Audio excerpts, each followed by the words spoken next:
Welcome to Chapter 9 of Anne of Avonlea. Chapter 9. A Question of Color. That old nuisance of Rachel Lynde was here again today, pestering me for a subscription towards buying a carpet for the vestry room, said Mr. Harrison wrathfully.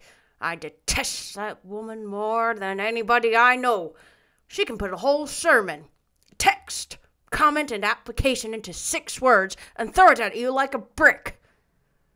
Anne, who was perched on the edge of the veranda, enjoying the charm of a mild west wind blowing across the newly plowed field on a gray November twilight and piping a quaint little melody along the twisted firs below the garden, turned her dreamy face over her shoulder. "The trouble is, you and Mrs. Lynde don't understand one another," she explained. "That is always what is wrong when people don't like each other.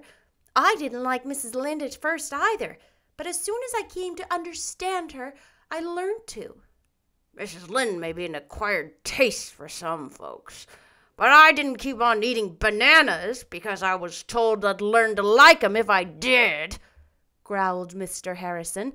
And as for understanding her, I understand that she's a confirmed busybody, and I told her so. "Oh, that must have hurt her feelings very much," said Anne reproachfully. "How could you say such a thing? I said some dreadful things to Mrs. Lynde long ago, but it was when I had lost my temper. I couldn't say them deliberately." "It was the truth, and I believe in telling the truth to everybody." "But you don't tell the whole truth," objected Anne. "You only tell the disagreeable part of the truth. Now, you've told me a dozen times that my hair was red, but you've never once told me that I had a nice nose." "I dare say you know it without telling," chuckled Mr. Harrison. "I know I have red hair too, although it's much darker than it used to be, so there's no need of telling me that either." Well, I'll try not to mention it again since you're so sensitive. You must excuse me, Anne. I've got a habit of being outspoken, and folks mustn't mind it." "But they can't help minding it, and I don't think it's any help that it's your habit. What would you think of if a person just went about sticking pins and needles into people and saying, 'Excuse me, you mustn't mind it, it's just a habit I've got'? You'd think he was crazy, wouldn't you? And as for Mrs. Lynde being a busybody, perhaps she is. Did you tell her she had a very kind heart and always helped the poor, and never said a word when Timothy Cotton stole a crock of butter out of her dairy and told his wife he'd bought it from her? Mrs. Cotton cast it up to her the next time they met that it tasted of turnips, and Mrs. Lynde said she was sorry and had it turned up so poorly." "I suppose she has some good qualities," conceded Mr. Harrison grudgingly. "Most folks have. I have some myself, though you might never suspect it. But anyhow, I ain't going to give anything to that carpet. Folks are everlasting begging for money here, it seems to me. How's your project of painting the hall coming on?" "Splendidly. We had a meeting of the AVIS last Friday night and found that we had plenty of money subscribed to paint the hall and shingle the roof, too. Most people gave liberally, Mr. Harrison." Anne was a sweet-souled lass, but she could instill some venom into innocent italics when occasion required. "What color are you going to have it?" "We decided on a very pretty green. The roof will be dark red, of course. Mr. Roger Pye is going to get the paint in town today." "Who's got the job?" "Mr. Joshua Pye of Carmody. He has nearly finished the shingling. We had to give him the contract for every one of the Pyes. There are 4 families, you know. Said they wouldn't give a cent unless Joshua got it. They had subscribed $12 between them, and we thought that was too much to lose, although some people think we shouldn't have given it to the Pyes. Mrs. Lynde says they tried to ruin everything." "The main question is, will this Joshua do his work well? If he does, I don't see that it matters whether his name is Pie or Pudding." "He has the reputation of being a good workman, though they say he's a very peculiar man. He hardly ever talks." "He's peculiar all right, then," said Mr. Harrison dryly. or at least folks here will call him so. I never was much of a talker till I came to Avonlea. Then I had to begin in self-defense, or Mrs. Lynde would have said I was dumb and started a subscription to have me taught sign language. You're not going yet, Anne?" "I must. I have some sewing to do for Dora this evening. Besides, Davy is probably wreaking havoc at Marilla's heart with some new mischief by this time. This morning the first thing he said was, 'Where does the dart go, Anne? I want to know.' I told him it went round to the other side of the world, but after breakfast he declared it didn't, that it went down the well. Marilla says she caught him hanging over the well box 4 times today, trying to reach down to the dart." "He's a limb," declared Mr. Harrison.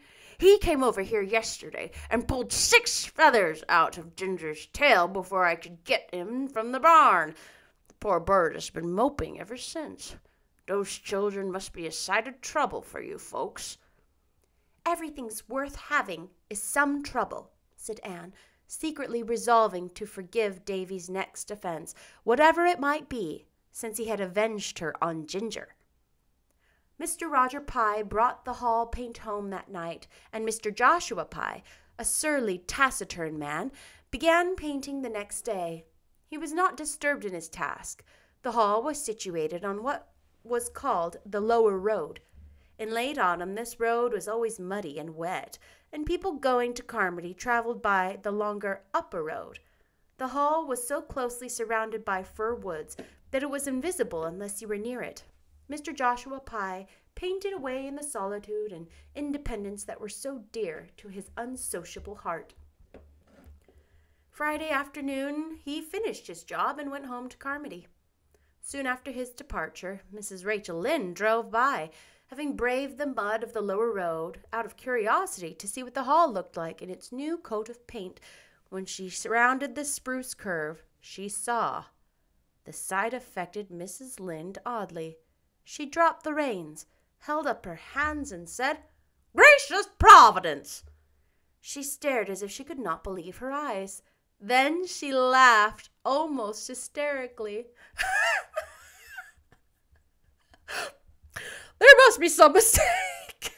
There must. I knew those pies would make a mess of things." Mrs. Lynde drove home, meeting several people on the road and stopping to tell them all about the hall. The news flew like wildfire.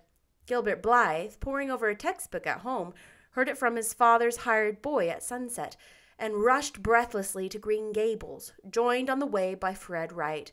They found Diana Barry, Jane, and Anne Shirley, despair personified, at the gate of Green Gables under the big leafless willows.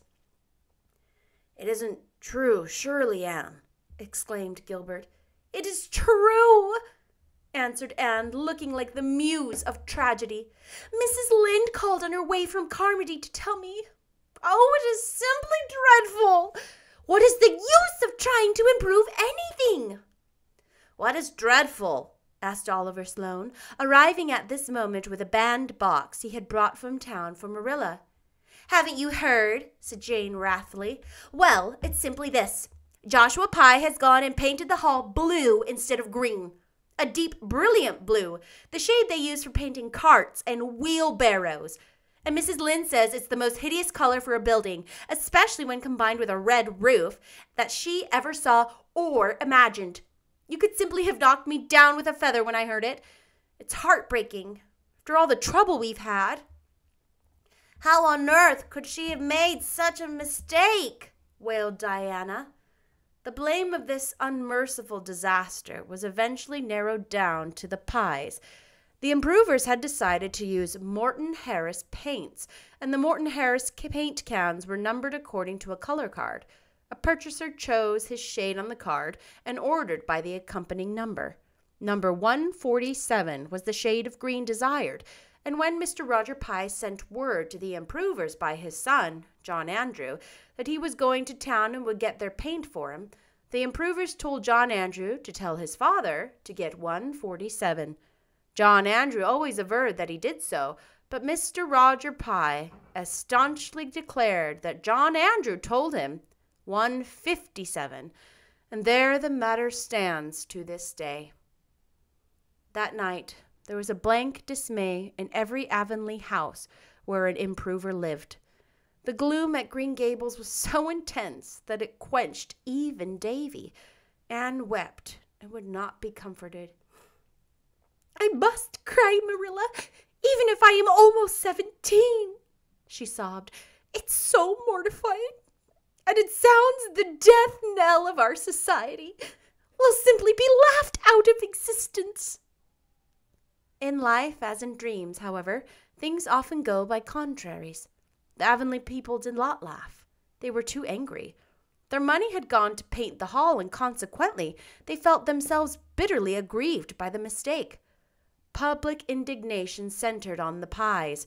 Roger Pye and John Andrew had bungled the matter between them, and as for Joshua Pye, he must be a born fool not to suspect there was something wrong when he opened the cans and saw the color of paint.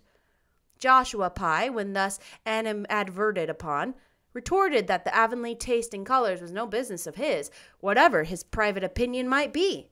He had been hired to paint the hall, not to talk about it, and he meant to have his money for it.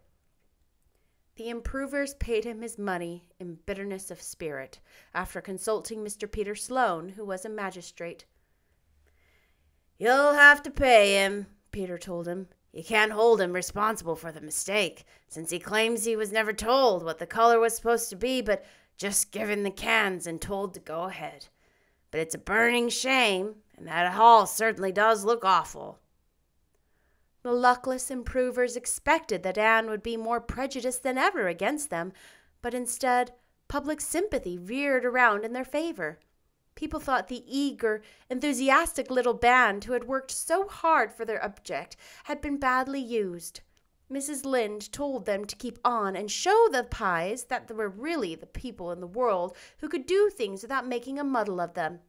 Mr. Major Spencer sent them word that he would clean out all the stumps along the road of his farm and seed it down with grass at his own expense. And Mrs. Hiram Sloane called at the school one day and beckoned Anne mysteriously out into the porch to tell her that if the society wanted to make a geranium bed at the crossroads of the spring, they needn't be afraid of her cow, for she would see that the marauding animals kept within safe bounds. Even Mr. Harrison chuckled, if he chuckled at all in private, and was all sympathy outwardly. "Never mind, Anne. Most paints fade uglier every year. But that blue is as ugly as it can be to begin with, so it's bound to fade prettier. And the roof is shingled and painted all right. Folks will be able to sit in the hall after this without being linked on. You've accomplished so much, anyhow." "But Avonlea's blue hall will be byword in all the neighboring settlements from this time out," said Anne bitterly, and it must be confessed that it was.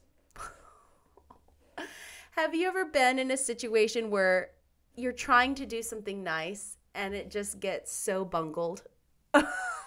This is why I don't cook for people, because it's not worth the time and effort that I put into cooking for people, because I'm a terrible cook. It's not worth the time and effort because it gets bungled. You know what I mean? But, oh, that's frustrating. Don't you think? I hope it doesn't, and it's so hard not to be discouraged. I hope that if that's ever happened to you, you have found the